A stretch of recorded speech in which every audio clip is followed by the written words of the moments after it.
Welcome to Believing the Real, a series of talks on the theology of the real. In this episode, episode 4, we will discuss The Righteous Mind by Jonathan Haidt and show how human sociability and differentiation evolved, and discuss the way in which Haidt illuminates the evolutionary basis of morality and see how this tallies with our vision of our current era.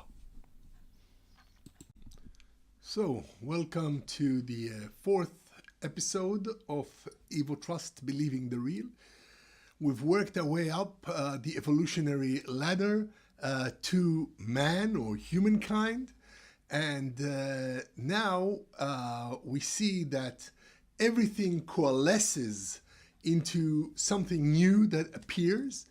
Humankind, the expansion, the extension of the social, the ability of people to work together in a differentiated society where people have different roles, and together they form a group capable of doing things in concerted effort. And this is the true human distinction over the entire animal kingdom.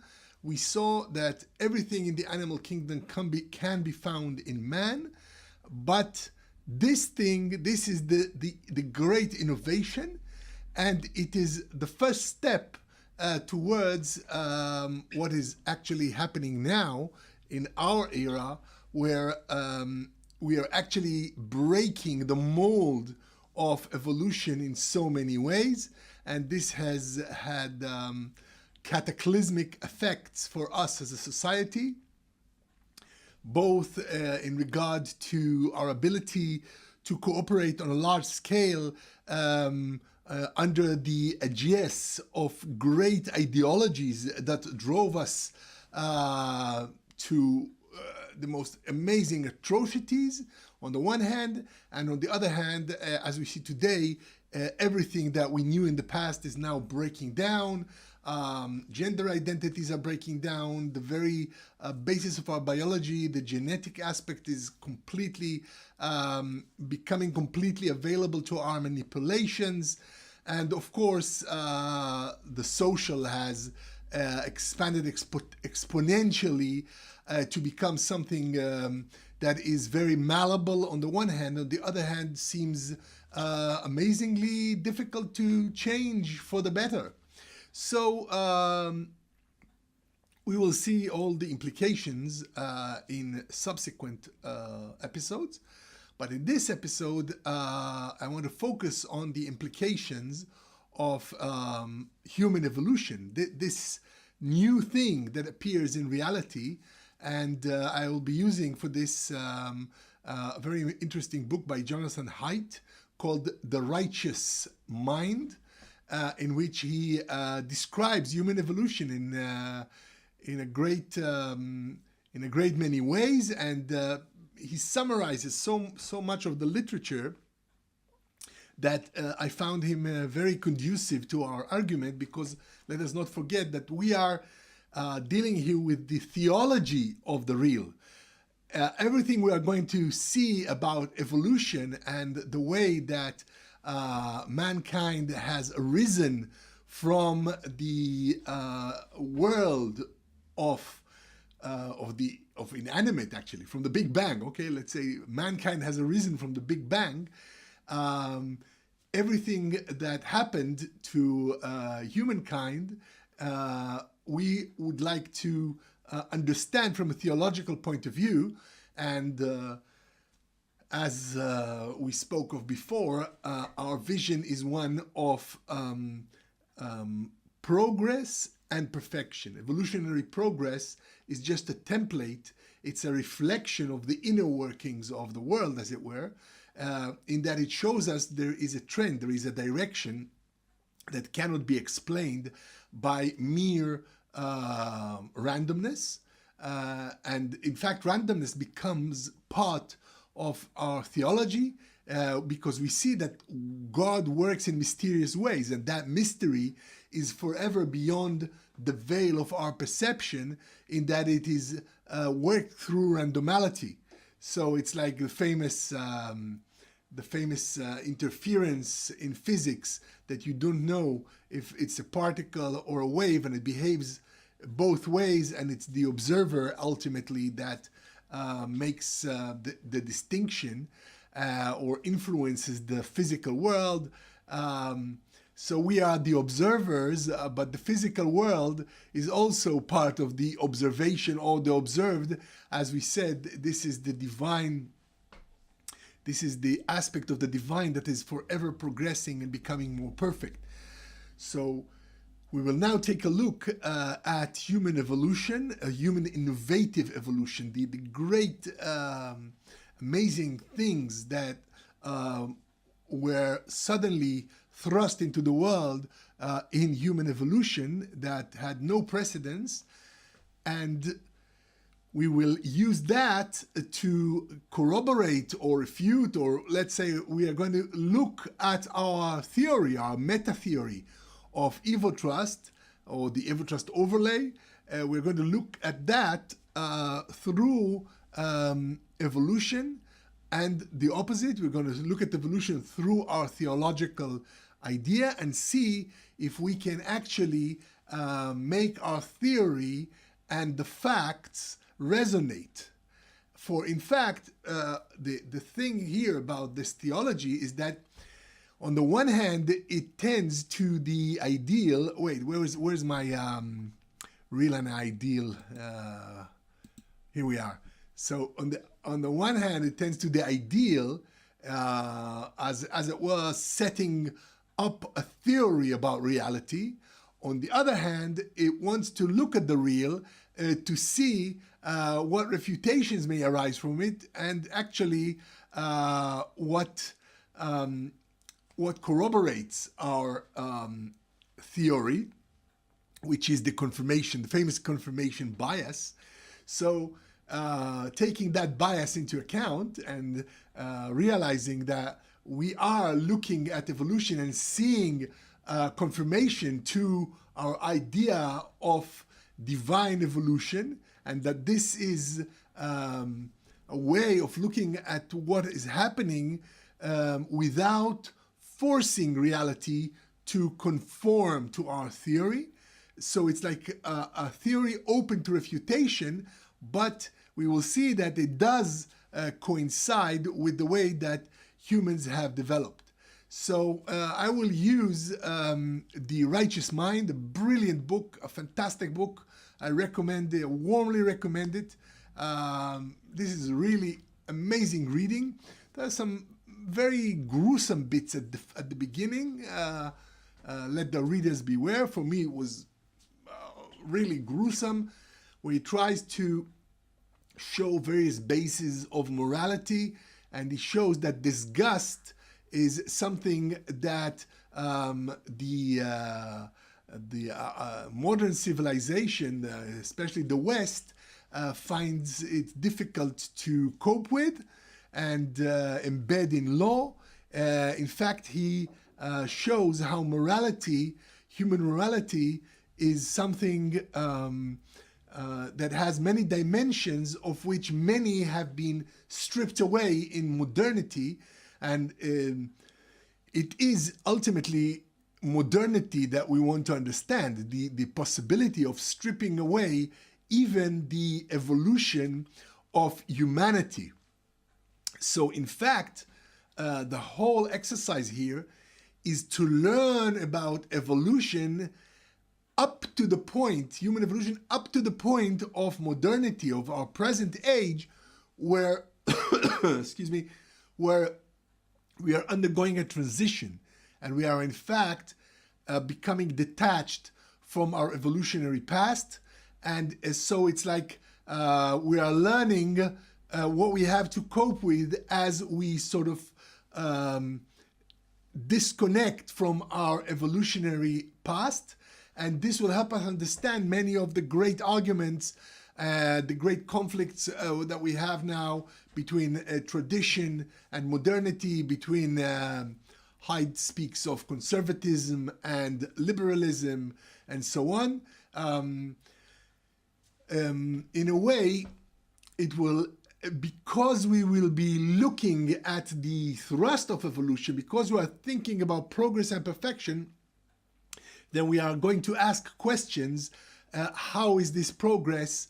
What kind of progress is it? How is it linked with previous levels of evolution that we saw have a very clear thrust, that they become more complex and more caring?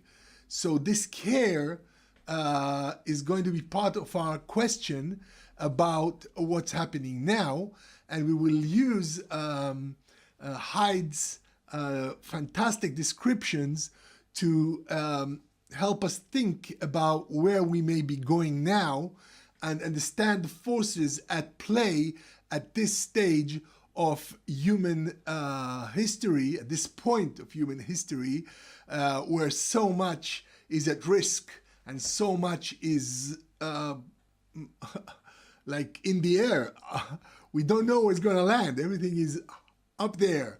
And we are waiting to see where we are going to ultimately find ourselves in our development. The important thing from a theological point of view is that we have a greater power and freedom today to actually shape our world, shape ourselves, awesome power, in fact. And this is when we understand the trend or the thrust of evolution, we may be able to elicit for ourselves a path into the future that, on the one hand, would take into account where we come from as humans, while at the same time allowing us to open ourselves to our becoming, our continued progression, continued perfecting of ourselves in the future. Okay, so let's start looking at Jonathan Haidt's amazing book. Let me switch it on. Here it is. So it's called The Righteous Mind, Why Good People Are Divided by Politics and Religion. And for us, this is an amazing introduction to evolutionary theory of human development, which leads up to a point of trying to understand the mind, what we believe in, the way we believe, which is the main essence of these talks, what we believe about the world, and how we perceive it and what we think about it and so on. And Jonathan Haidt will help us distinguish between the various strands of evolutionary development and the way that how we believe and what we believe has an underlying infrastructure in evolution, which is really something amazing. And this will help us distinguish between biology and destiny, because destiny we will make ourselves. For that is the whole idea of the progress in progress and perfection, that our idea of perfection, the idea of what should be, help us shape what is. So this will help us to unentwine the two strands of biology and destiny and see where biology has led us and what's like, this is the opening hand, what we were dealt and what we can do with that hand. So let's look at this. Okay. So I will quote from various excerpts from the book and discuss these excerpts. I begin with an excerpt from page 86. As the neuroscientist Gary Marcus explains, nature bestows upon the newborn a considerably complex brain, but one that is best seen as pre-wired, flexible and subject to change, rather than hardwired, fixed, and immutable. So we see that even in our human development, in our humanity, we encapsulate, recapture this whole idea of evolution as part determined hardwired stuff and part open to change. And actually, the pre-wired stuff also becomes changed and becomes the pre-wiring of the next stage. So let's continue here. I'm reading to you from Haidt. So Haidt writes, to replace wiring diagrams, Marcus suggests a better analogy. The brain is like a book, the first draft of which is written by the genes during fetal development.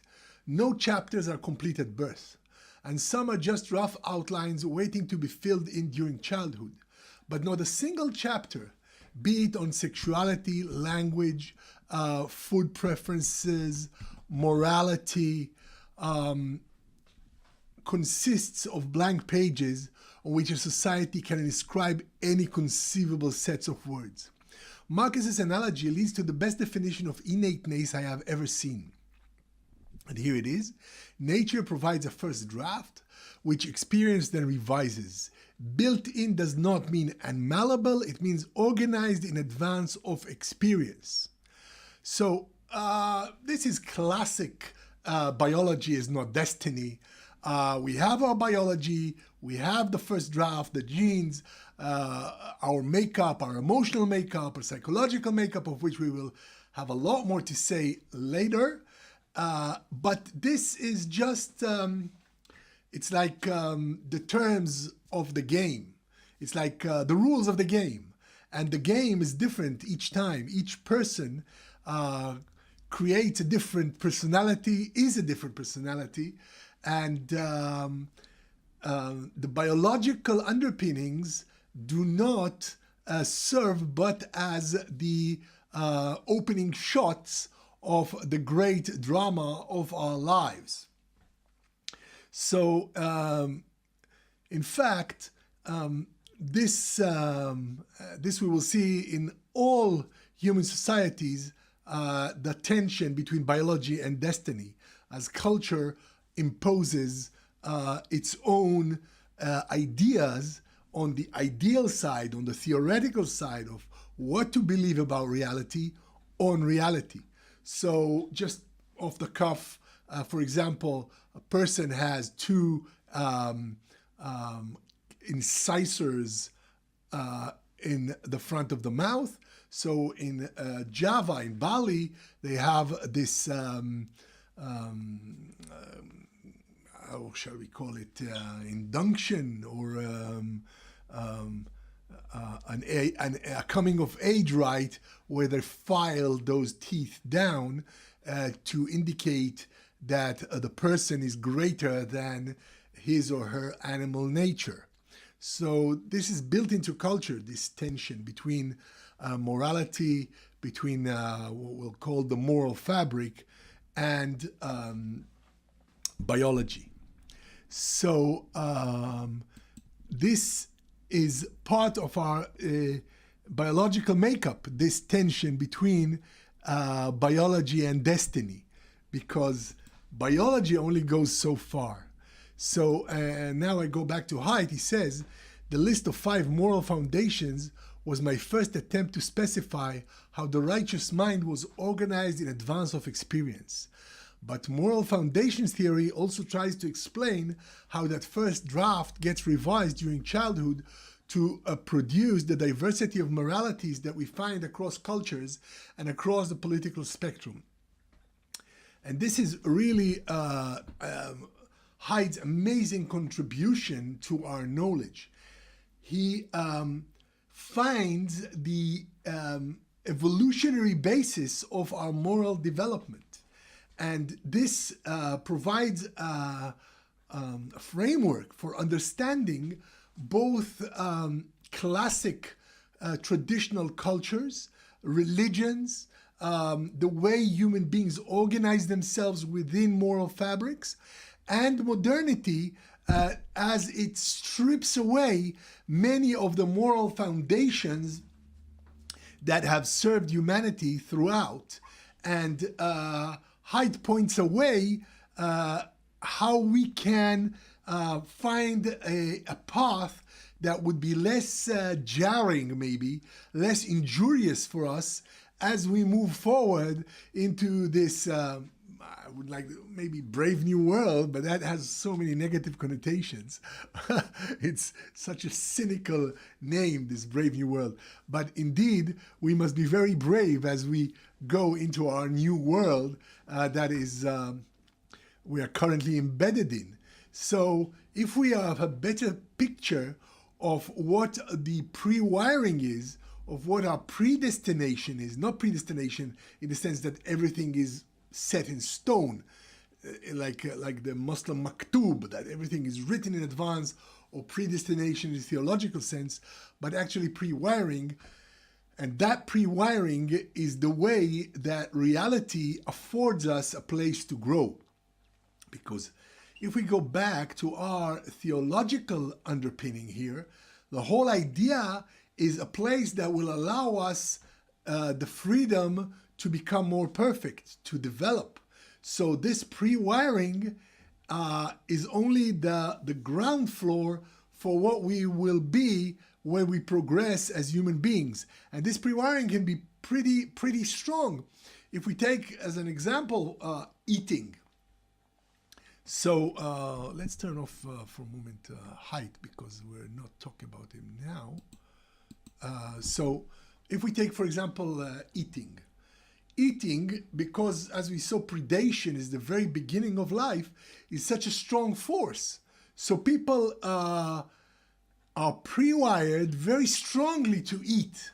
And yet a person can fast, a person can diet, a person can mix and match what he eats or she eats, or how one eats. We have this very deeply embedded in religions where the ideal is placed upon the real as a template, so that, for example, Buddhist monks only eat one meal at 11 by 11 a.m. as far as I remember, and that's it. Or Jews, Christians, Muslims have fast days in which they show that the ideal is greater than their biological cravings. So this is really, biology is not destiny. You are destined to eat, but you can do it in various other ways. You can put your destiny on top of the biology.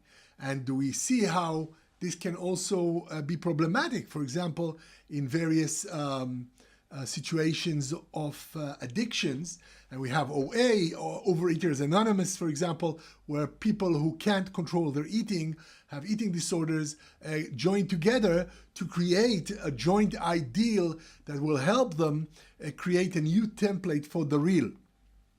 And we will have a lot more to say about 12-step programs that are very well enmeshed with our general theological structure of believing the real.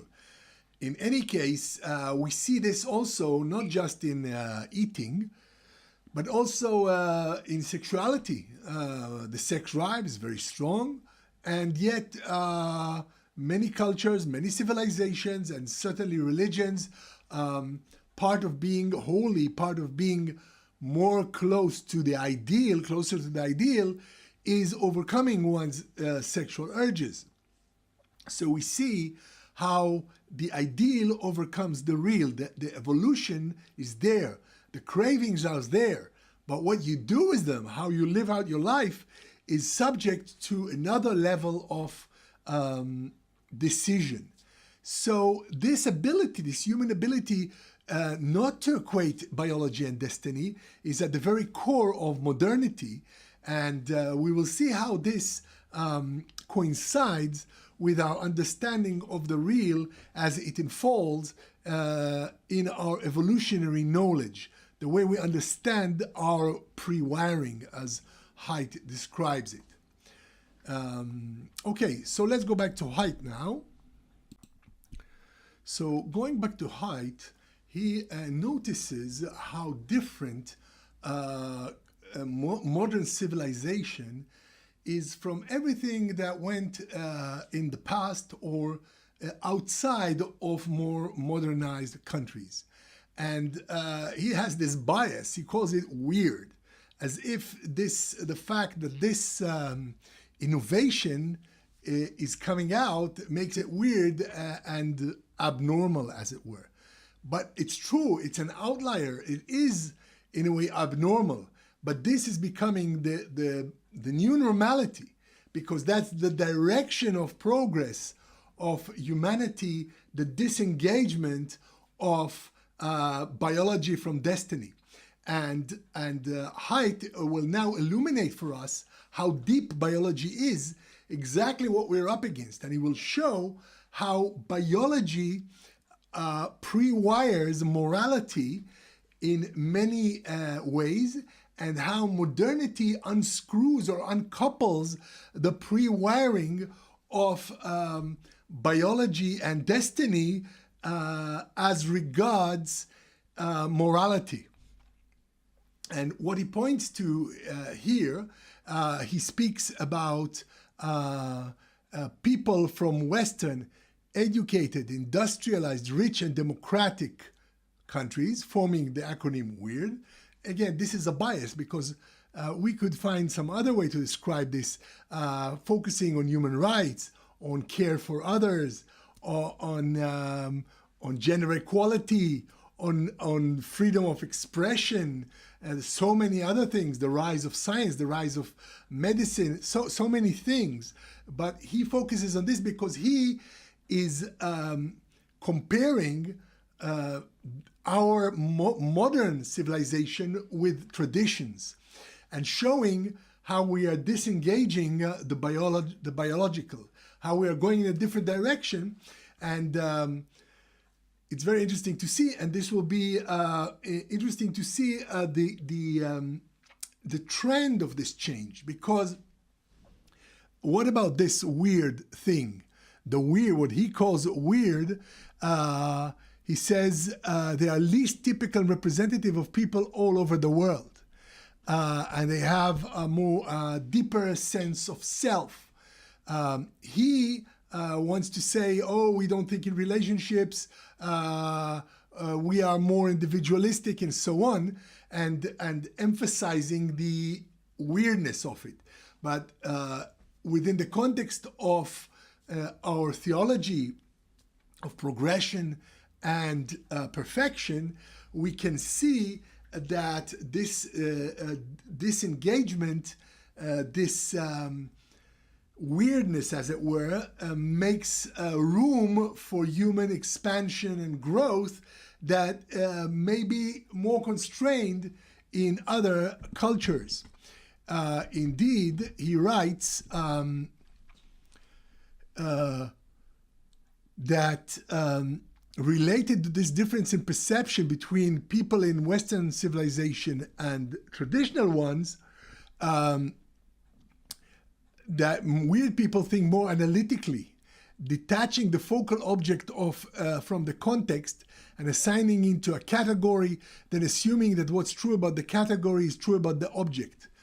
Putting this together, it makes sense that weird philosophers since Kant and Mill have mostly generated moral systems that are individualistic, rule-based, and universalist. That's the morality you need to govern a society of autonomous individuals. So he's like putting the carriage in front of the horse in many ways here, because Kant and Mill and other thinkers of modernity came to actually create a civilization of individuality rather than they were the byproducts of a civilization of individuality. And the individuality, the rise of the individual, the greater freedom of the individual is in many ways something new that's coming about in our world. And we will have to show how this newness can find a higher level of organization that does not have to go back to traditions. What Haidt actually says is, let's go back to some of the traditions because this is more human. This individualism is an outlier. It's weird. It's abnormal. We need to have a more normal society that has other basis of morality as we had throughout history. But I believe this is turning away from the true challenge. It is not for nothing that this weirdness has grown. This is destiny going against biology, because as Haidt will show, most of the non-weird moral systems are deeply entrenched in the biological. And indeed, we can feel very happy, very grounded in traditional societies. So why would we go to modernity? Because in a way, modernity is inevitable in that a new perspective appears and it changes the whole vista of the whole horizon of our humanity. And going back is problematic. You have to shut your eyes. As Haidt writes in another place, it says, morality binds and blinds. So it only binds and blinds in traditional societies.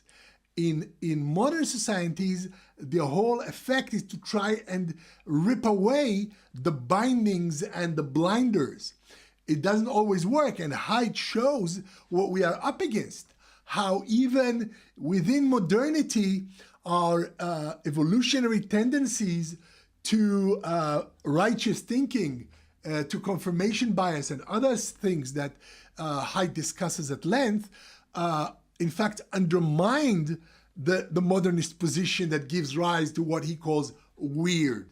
But from our perspective, this is not weird at all. This is the growing point of humanity, the point that everything is indeterminate because we don't know where we're going yet. It's just developing, it's just appearing, and it certainly goes against the grain of our evolutionary heritage, goes against the grain of biology.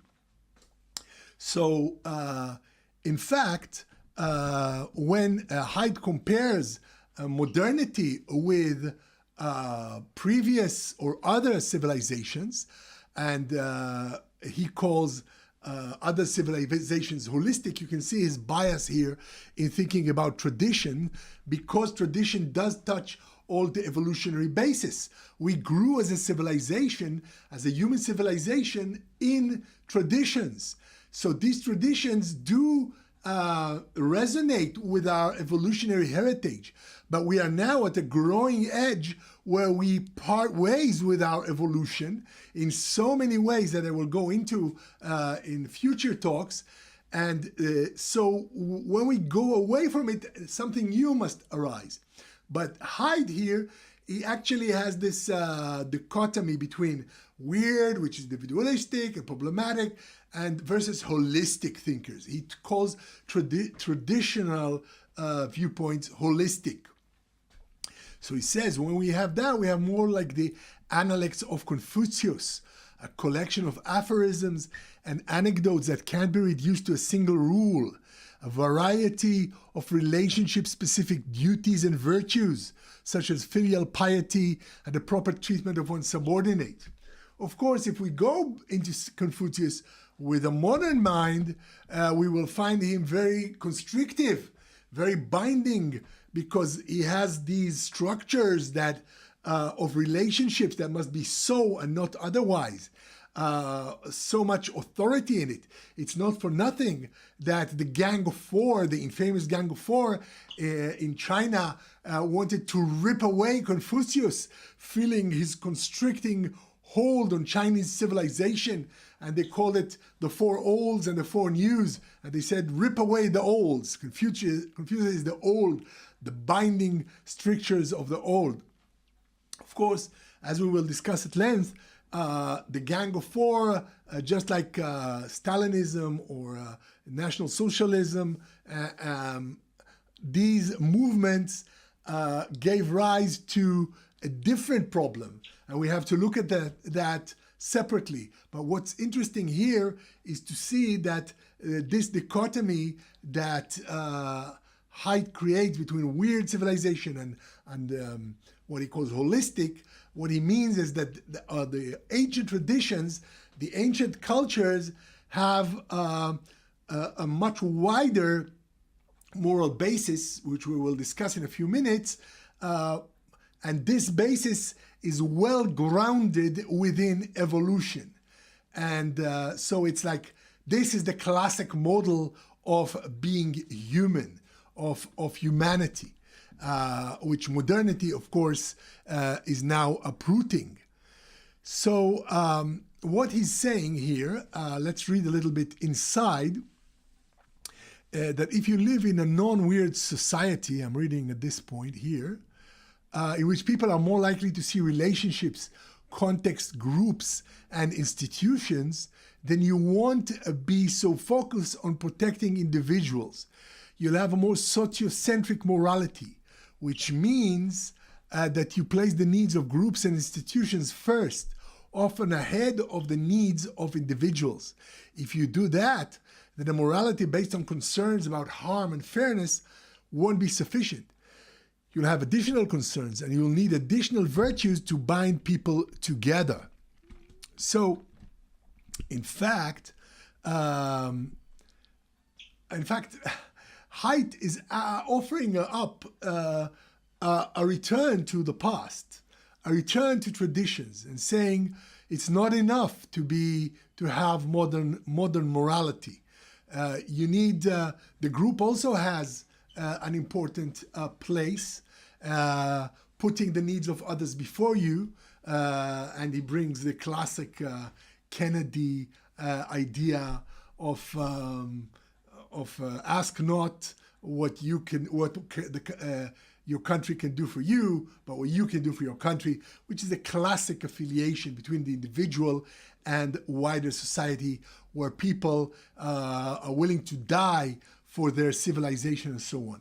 This is well entrenched and well based in our evolutionary past, as Haidt will show at great length. But I believe the solutions that he may be offering are like more like, okay, the past is good, let's preserve that. And I agree, okay, we can take from traditions, but I'm not sure that we can take from traditions what traditions offered. More to the point, we are at an experimental point of our progress, of our divine progress, and that experimental progress requires that we turn away from the biological to our destiny. Or if I go back to my little where is it? Yeah, if we go back here, we have the ideal and the real. So we are now in believing the real. We want to find a real foundation. And this leads us to undermine a lot of the basis of previous evolutionary positions. But we are not there yet. We do not yet have an ideal that will help us navigate these waters and allow us, for example, and the most important thing, to preserve our unity, to preserve our ability to work as a group. Because working together, we can be greater than ourselves and better than ourselves. But this is very risky. The great experiments in group ideals of our civilization, and I mentioned a few, the Chinese Gang of Four, the Cultural Revolution, Stalin, communism, Nazism, all these, the fascistic ideologies, these attempted to indeed create a modern version of unity that proved to be exceedingly destructive for human beings. So much so that we are in an age of postmodernity that tries to do away with all narratives, with all ideals, all conjectures. We don't believe in anything. Nothing can be trusted, because once we latch onto an ideal, it can lead us marching into destructiveness. But again, this would be throwing out the baby with the bathwater, because there is a way in which modernity has brought great progress, but we haven't yet managed to find our proper balances. So in actual fact, what we need to do, and Haidt will help us here, even though his conclusions seem to be more conservative, traditional, in that let's go back to some of the bases that we neglected in the past. Let's go back to certain traditions, which could be a part of a greater solution. Of course, traditions are important, but traditions are always laden with and fraught with danger, because they were born, they grew up traditions, they developed within the strictures of evolution, of our previous evolutionary step before the rise of modernity, and therefore they are risky, because you can be much attached to beautiful parts of tradition, beautiful parts of scripture, religion, beautiful rituals, but behind, attached to that beauty, are all the, let's call it the yeast, the nasty parts at the bottom. For example, gender inequality, as Candy Stanton used to say, wherever we try to emerge as human beings, people hold the Bible to us and say, look, do not move from your position. And this is exactly the holistic things that that Haidt is talking about, like Confucius. It's also, don't move from your position. So what do? We throw away the Bible, we throw away the tradition. Again, it's a problem, because if you throw away everything, you get maybe Nazism, communism, and so on. You get all kinds of ideologies that replace one ideal with another, one dogma with another, which is again not a solution. So we have to tread very softly here, finding the right balance of tradition and freedom. We cannot go back and crumple and destroy the beauty of what modernity has brought us, especially in the area of anti-racism or anti-sexism. This is really the gender equality. It's the boon of modernity. So we have to be very careful about this idea of holistic traditions. Yes, they were holistic. Yes, they resonated with many deep layers of humanity, and we will see how deep they are as we go, we review Haidt's book. But they also had attached to them some very nasty things that we would like to we would have to get rid of if we want to continue to perfect ourselves, if we want to continue to allow each individual to really manifest their complete potential. And this cannot happen in more holistic societies. It cannot happen in a Confucian society, because it depresses, oppresses all those in the relationship that are supposed to be second, third, and fourth fiddles, and will not let everyone become a virtuoso, only the select few. Again, these are very hierarchic societies, very authoritative, and we will see how Haidt shows us how deep this is embedded in our humanity, and how fragile actually modernity is, how fragile our current situation, when we are on the really on the boundary of something beginning to appear, something that we are called on to develop with our own intentionality, minds, abilities, independence, and how fragile this is, because it tends to fall under the onslaught of our biological heritage on one side, and going so far away from our biological heritage that we are left in a kind of vacuum, a kind of postmodernist anomie. We don't know where we are, loneliness, and so on. So finding the balance without fear, this is the main thrust of our theology here. Finding a new balance, not taking tradition as it is fully, and not taking the newfangled ideas of modernity, and at the same time not fearing the threat of anomie, of distrust, of disintegration that individuation is bringing with it, but rather seeking a way in which we can see how all this calls us to find a new balance that would take certain aspects from tradition, yes, of course, but also beware of being swallowed up by the ideologies of traditions, and sticking to the real, sticking to our refutations, where we meet reality that teaches us so much. So that when we see that tradition leads us to gender inequality, we take a step back and we say, okay, we're going to leave that part of tradition aside.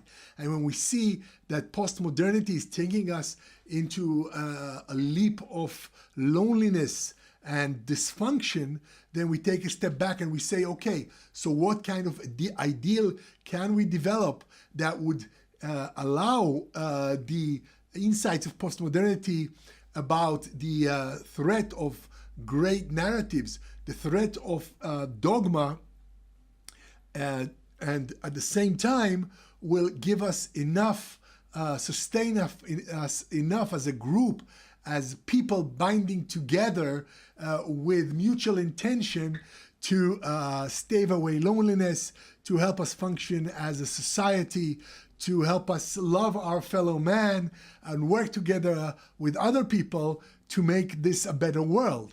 So have no fear on one side, and please don't oppress us on the other side. That's the path that we are trying to walk here.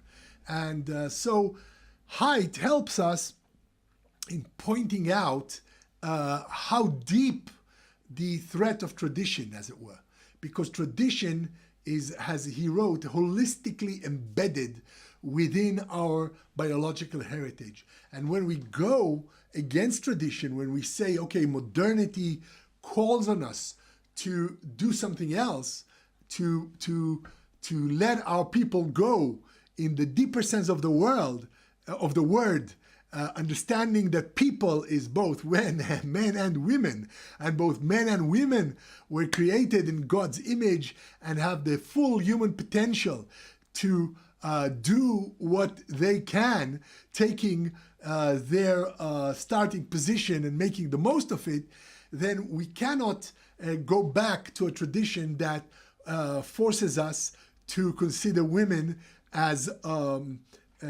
something, as people who are bound to their biology, rather than allowed to make their own destiny. So in this, we face tradition and say no. But on the other hand, we look at postmodernity and we say, okay, this is fine, but science also has theories. So can we not create theories, conjectures that, okay, we take them with a grain of salt, they can be refuted, but let's try it out. Let's see what works, what doesn't work, and create a human society that would be good for us. We saw what doesn't work in the traditional frameworks. We saw what doesn't work in the great idealistic, dogmatic frameworks.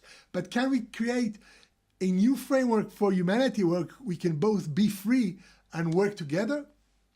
I believe this is possible. I believe this is happening, beginning to happen in our world. I will discuss it at great length when we talk about the internet, about academia, about the power of money to bind people in groups working for the same goals, about 12-step programs where people get together and work consciously against their baser natures, as they were, for an ideal that they create themselves. I believe these are templates or glimmerings of solutions that we can use to foster a theological perspective that will allow us to grow and progress and become more perfect without having to pay the price of constraint of tradition on the one hand and the absolute nothingness of the other extreme, if one completely lets go of all connection to other people, which seems to be happening in our civilization, and Haidt will point to it. So as we go through Haidt, we will look at him all the time through this perspective and see how he helps us understand what we are up against in our modernity, in our striving to truly progress, to truly be free, liberate human potential in all its levels, including its group potential, to work together towards a common goal, a common ideal, and what is really facing us here. So what are the evolutionary underpinnings of morality, of being human in a society, of thinking about others that we find in Haidt? He categorizes them into six different areas, which he calls the underpinnings, the evolutionary underpinnings of human morality. And he goes in great length to analyze and discuss and show how each and every one of these elements arises from human evolution, and how it pushes us in one direction or another. He will show, in fact, that traditional societies and what he calls conservatives touch all six bases, while other versions, more modernist versions, only touch on part of these versions, especially the liberal version, because we had modern versions of all six, and these were fascism, communism, and so on. So we saw that modern versions of traditional, let's call it traditional holistic societies, led us to a very terrible dead end. So Haidt, in fact, says, okay, so let's be a little conservative. Let's go back to the old traditions, not the new traditions that touched all bases, but let's touch all bases. But in fact, as we will see, you can't touch all bases and still have this cutting edge development that is occurring now in the world, in the human world, what Haidt would call more like a liberal point of view, with gender equality, with anti-racism, with care for every person, human rights, and so on. This is what Haidt terms a liberal morality. So we will see where that is. We will look at it through Haidt's terms, and then we will look at it through the perspective of the Evotrust overlay. We will see how we can understand this differently through our perspective of an evolving world where the main thrust of evolution is to treat others in a very unique way that liberates them to manifest their full potential. It's like a kind of artistic thing. By being the most you can be, you become, you fulfill your mission in life. Your divine mission in life is to be more you. this like reverberates all kinds of existentialist talks about authenticity, and indeed there is contact between these ideas. But the main thing here is that this freedom to be you is essentially your divine mission in life. This is why the world was created, as it were. So we could, each one of us, manifest our full human potential.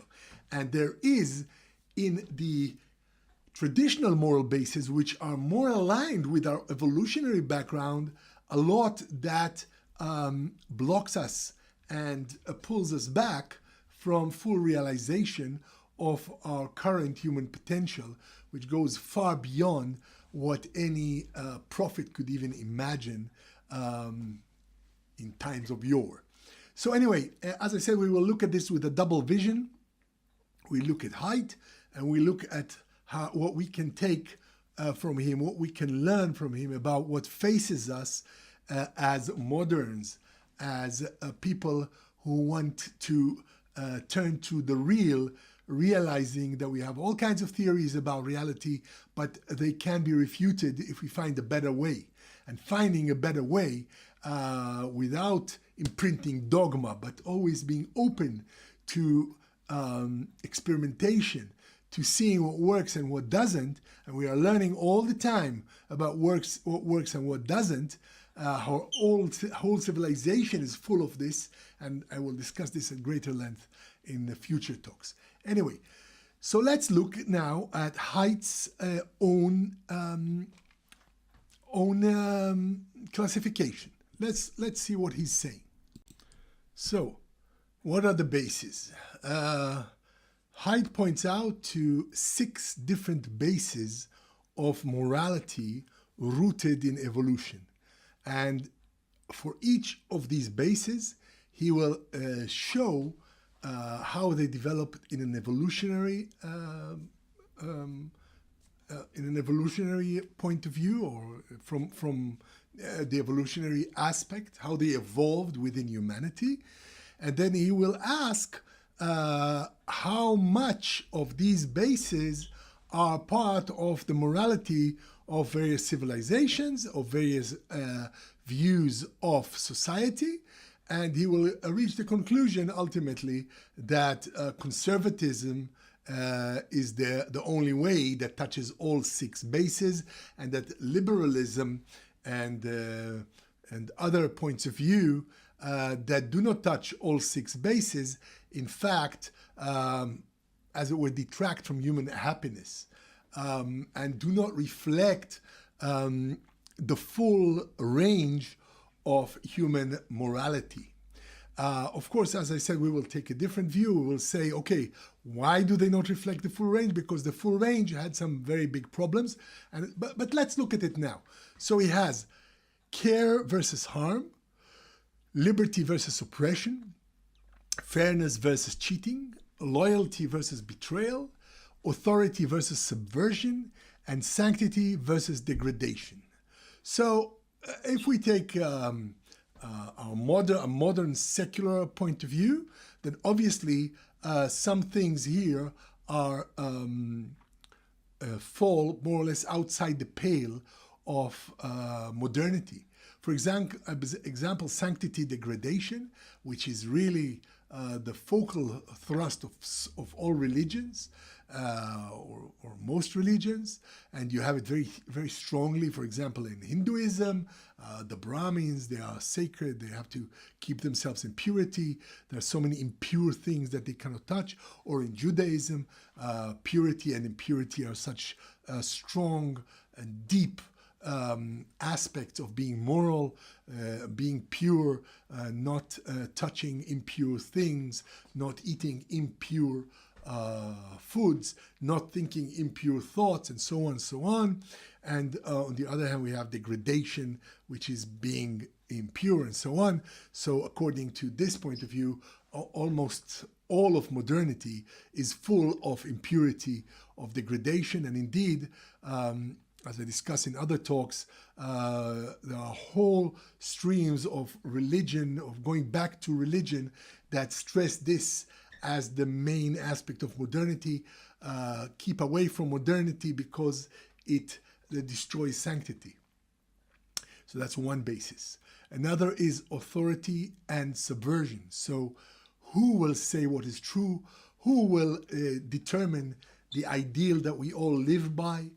So most traditional societies, Confucianism, of course, you have the Konoshenti there. Hinduism, we have the Brahmins. In Judaism, we have the rabbis. In the Catholic Church, we have the Pope. Of course, these are persons of authority. They tell us what the ideal should be. And if you veer from that, you veer from their vision, what they tell you about how women should behave, men should behave, about race, then you are subverting that authority and you are bad. You can be hounded, you can be even killed, tortured, and so on. We've seen a lot of it throughout history. So respect for authority, respect for tradition. This is part of this moral stricture. Again, loyalty and betrayal. You are part of the group. You have to adhere with it, adhere to it, even though you do not agree. Your group does nasty things. You're part of it. It does good things. It shines upon you. Loyalty and betrayal are all part of this. This is very strong in racial thought. Are you loyal to your race, loyal to your nation, loyal to your people, or have you betrayed them by doing otherwise, thinking otherwise? This is very strong in most traditional societies. It is less of a moral issue in modernity, although, of course, on a national scale, betrayal, spies, etc., is one of the greatest sins, especially maybe even more in modern society, which says, okay, we are the good, we allow so much freedom. If you subvert us, you are truly evil, and so on. So then we have fairness and cheating. That is also part of morality, and this is more modernist culture, civilization places more on that, on having fairness. Although we see now also a trend in legal work that, for example, the rise of therapeutic jurisprudence, which stresses less on fairness or cheating and more let's work it out. Let's the cheaters and the cheated work it out. Let's not seek justice but wisdom, and so on. So that too in modernity is slowly being downplayed, and also fairness and cheating again. It's like freeloaders, not freeloaders. Modernity tends to have very wide shoulders for freeloaders. If you want to be creative, you want to take part in the great entrepreneurship open to you, please do so. But if you're not, if you're like a hanger-on or a dropout, okay, nobody's going to persecute you. Or it depends on where you are, but there's less a tendency to insist on getting your due, which is again traditional thought is very strict about that. We have measure for measure, an eye for an eye, and there's a lot of theologies surrounding that. In fact, the very idea of the next world or karma, all the ideas of karmic ideas hinge on this fairness and cheating. If you've been behaving very well in this world and it's not fair what's happened to you, don't worry, you will get your just desserts in the next world. So a lot of soteriology, a lot of the thinking about messianism, a better world, and the ugliness of this world hinges on this fulcrum of fairness versus cheating, that when cheated, you believe that something higher will bring back the fairness in another reincarnation or in the next world where the just, the righteous will receive their just deserts and so on. So next we have liberty, oppression. This is, okay, so this is like on a national basis, this is like being free to be true to ourselves as a nation or as a group. It could be, there could be some racial overtones to that, because you are oppressed by the bad guys, and the liberators are those who will set us all free, and so on. There's also a lot of connotations around that, but this is something that that is part of modernity, certainly, although it takes an individual turn. It says our freedom to be who we are, to manifest our potential, and that is not always tantamount to our freedom as a group, because the group may be free, but the individual within it is not free. So nobody, say, conquered the Chinese, but individual Chinese people, or they were partially conquered various parts of China, okay, the Opium Wars, or Japanese conquest, but still, even when China is sovereign, many people within China are second-class citizens. They are oppressed by, say, rural dwellers, are oppressed by city dwellers, and so on. So liberty, oppression as a group is not the same as the individual rights. But in modernity, individuality, the freedom to pursue one's happiness, yes, that certainly is part of it. And the last base, which is really at the very essence of modernity, and it's the only base that Haidt acknowledges as a basis of morality in modernity, the care-harm. Do no harm and care for others. The golden rule, love thy neighbor as thyself. And this is the main trend, the main thrust of evolution, as we saw. Since as we evolve, the ability to perceive the other, observe the other, read the other, we will discuss this in maybe next talk even, intentionality, Haidt speaks of it at some length, the ability to perceive the plight of the other, to identify, to empathize, and so on, and not harm, and care, human rights, all this is part of modernity, but it's also part of the main thrust of evolution. So if we go back to our slide, what we have here in progress and perfection is the one, actually the most essential element of morality, that of care versus harm, or anti-harm, pro-care, that cuts across all human civilizations, including modernity. This is what we find in evolution. When we look at evolution and see its arrow, we see its thrust, then this is the thrust, because that is what is appearing.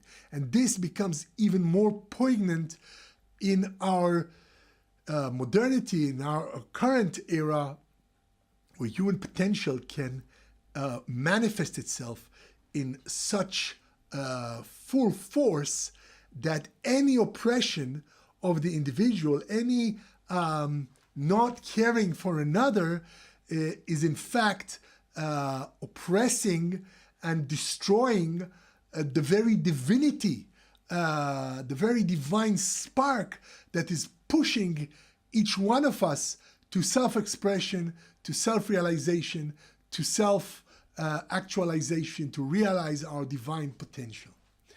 So more about Haidt, and we'll go into greater depth into each of these bases and see how they are in evolution, see how they are in traditional society, and see the dangers and the risks in them, both for traditional societies and for modern societies who substitute traditional forms that fulfill these bases, these moral bases like fascism and so on, communism, and we will look at this in greater depth. So in the next video.